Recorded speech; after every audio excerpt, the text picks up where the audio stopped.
CPIM കൊല്ലം ജില്ലാ സെക്രട്ടറിയെ ഇന്നറിയാം. സ്ഥാനമൊഴിയുന്ന K രാജഗോപാലിന് പകരം ജില്ലയിലെ മുതിർന്ന നേതാവ് പി രാജഗോപാൽ ജില്ലാ സെക്രട്ടറിയാവാനാണ് സാധ്യത. 42 അംഗ ജില്ലാ കമ്മിറ്റിയിൽ നിന്നും 6 പേരെ ഒഴിവാക്കാനും സാധ്യതയുണ്ട്. 98 മുതൽ ജില്ലാ സെക്രട്ടറിയായി തുടരുന്ന കെ രാജഗോപാൽ സ്ഥാനമൊഴിയുന്ന സാഹചര്യത്തിലാണ് പുതിയ ജില്ലാ സെക്രട്ടറിയെ തെരഞ്ഞെടുക്കുന്നത്.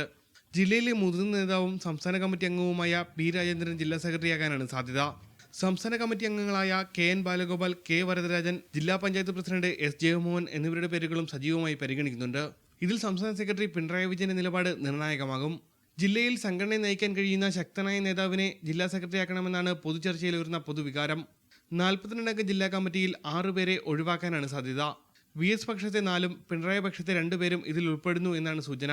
V ജോസ്കുട്ടി മരിച്ചതിനെ തുടർന്ന് ഒരൊഴിവ് നിലവിലുണ്ട്.